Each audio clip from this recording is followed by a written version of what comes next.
தயவு செஞ்சு அந்த மாதிரிலாம் பண்ணிடாதீங்க. அது வந்து பெரிய ஆஃபென்ஸ். இந்த அமெரிக்கன் பிரசிடென்ட்னால நமக்கு எவ்வளவு பிரச்சனை இல்ல. அவர் அமெரிக்கால உட்கார்ந்துட்டு எடுக்கிற ஒரு சின்ன முடிவுனால, இங்க அமெரிக்கால இருக்கிற வரைக்கும் அது பாதிப்பு ஏற்படுத்துது. சரி நம்ம இது அடுத்து என்ன நடக்க போகுது? நம்ம அதுக்கு என்ன பிரிப்பேர் ஆகணும் அப்படின்ற எல்லா விஷயத்தையும் நான் இந்த வீடியோல டீடைலா சொல்லியிருக்கேன். Hey cuties, this is Ashwin. Welcome to my YouTube channel Ashwin unfiltered. 6 வருஷத்துக்கு முன்னாடி என்ன நடந்துச்சோ, அது மறுபடியும் திரும்பி நடக்கிற மாரி இப்ப தோணுது. இப்ப நடக்க போறது லாக்டவுன் தான். ஆனா இது வந்து கோவிட் லாக்டவுனா இருக்க போறது இல்ல, வார் லாக்டவுனா இருக்க போகுது. ஆனா இப்ப இருக்க லாக்டவுன் வந்து நம்மள வீட்ட விட்டு வெளிய வர வேணாம்னு சொல்ல போறது கிடையாது. இன்னைக்கு காலையில நியூஸ்ல petroleum minister mister Harjit Singh என்ன சொல்லிருக்காருன்னா, லாக்டவுன் வரைக்கும் சான்ஸ் இல்லன்னு சொல்லிருக்காரு. சப்போஸ் இந்த லாக்டவுன் வந்துச்சுன்னா, பல்லாயிரக்கணக்கான சோல்ஜர்ஸ் மிடில் ஈஸ்ட்க்கு அனுப்பி விட்டுருக்காரு. எந்த கப்பலும் இங்க வரவிட மாட்டாங்க.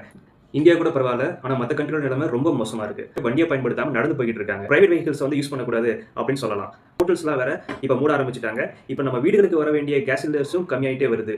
பெட்ரோலை வந்து பதுக்கி வைக்க ட்ரை பண்ணுவீங்க. தயவு செஞ்சு அந்த மாதிரிலாம் பண்ணிடாதீங்க. அது வந்து பெரிய ஆஃபென்ஸ். அந்த பகுதியில தான் நம்ம உலகத்துக்கே தேவையான ஃபைபர், இன்டர்நெட் ஃபைபர் அங்க தான் போட்டிருக்காங்க. சப்போஸ் ஈரான் ஈராக் வார்ல அந்த ஃபைபர் ஏதாவது சேதம் ஆயிடுச்சுன்னா, அந்த ஃபைபர் ஆப்டிக் ஒயர்ஸை யாராவது டேமேஜ் பண்ணிட்டாங்க அப்படின்னா, ஆல்ரெடி இந்த மாதிரி ஒரு இன்டர்நெட் இஷ்யூ ஆப்பிரிக்கால நடந்துச்சு. பல மாதங்கள் இன்டர்நெட்டே இல்லாம முக்காவாசி உலகத்துக்கே இன்டர்நெட் இல்லாம போயிடும். இது ஷேர் மார்க்கெட் கிராஷ் ஆகும், ஐடி கம்பெனிஸ் வேலை செய்ய முடியாது. நம்ம இப்போ ரீசெண்டா பேசிட்டு இருக்க ஏஐ, ஜெனடிக் ஏஐ எதுவுமே வந்து ஒர்க் ஆகாது. இன்டர்நெட்ல தான் எல்லா பணமும் இருக்கு. ஆன்லைன் டிரான்சாக்ஷன் மட்டும் தான் நம்மளால பண்ண முடியும்னா, சப்போஸ் இன்டர்நெட் கட் ஆச்சுன்னா உங்க நிலைமை என்ன ஆகும்னு நினைச்சு பாருங்க. இந்த இஷ்யூ பத்தி நீங்க என்ன நினைக்கிறீங்கன்னு கமெண்ட்ல சொல்லுங்க. இதே மாதிரி நான் வேற ஒரு வீடியோவோட உங்களை நான் மீட் பண்றேன்.